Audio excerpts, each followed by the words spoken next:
পেঁয়াজ চিংড়ি মাছগুলো একটু নরম হয়ে আসলে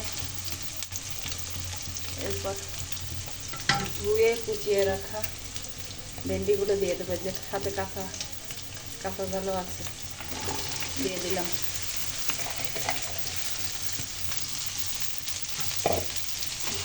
এবার অনবরত নাড়তে থাকবে।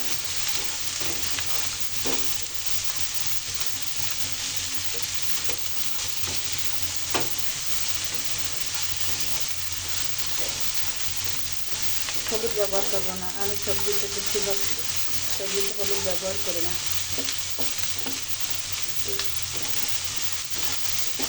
সবুজ কালারটাই থাকবে।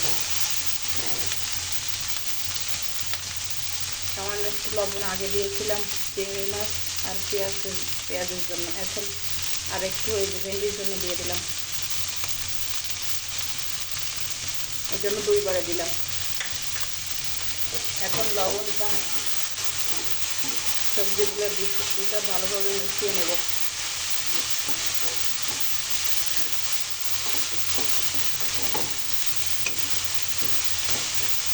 অল্প আছে চুলাটাও কমাই দেবো, আর তাপ কমিয়ে অল্প হিটে এখন অনবরত নাড়তে থাকবো সফট হয়ে আসা পর্যন্ত ভেন্ডিগুলো।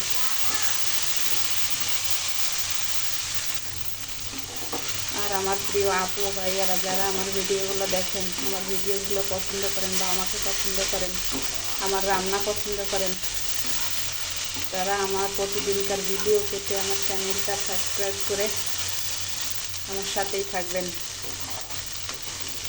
ইনশাল্লাহ। তাহলে আমি প্রতিদিনকার যেসব ভিডিও দেবো তখন আপনাদের কাছে সহজেই চলে যাবে। আস্তে আস্তে ভেন্ডিগুলো সফট হয়ে আসছে। বেশি হিটে দিলে পুড়ে যেত ভেন্ডিগুলো, তাই অল্প আস্তে ভেন্ডিগুলো সময় নিয়ে ভেজে নিতে হবে। আর এই ভেন্ডি ভাজা দিয়ে খেতে দারুণ মজা হয়।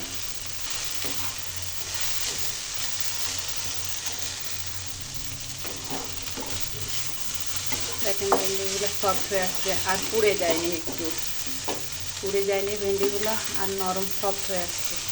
এই পর্যায়ে একটু লবণটা চেক করে দেখবেন যে লবণটা ঠিকঠাক মতো আছে কিনা। লবণ ঠিক না হলে আর একটু দিয়ে দেবেন।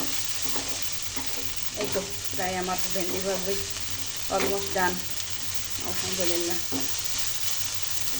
এবার নামিয়ে পরিবেশন করে নেব। চুলাটা বন্ধ করে দিয়েছি।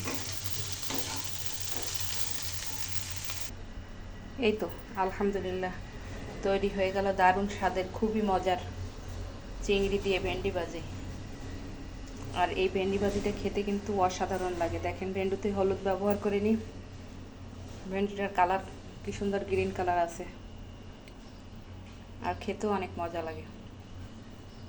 আপনারা একবার হলেও এভাবে ভেন্ডি ভাজি করে খেয়ে দেখবেন কেমন লাগে। আজ তাহলে বিদায় নিচ্ছি। আসসালামু আলাইকুম।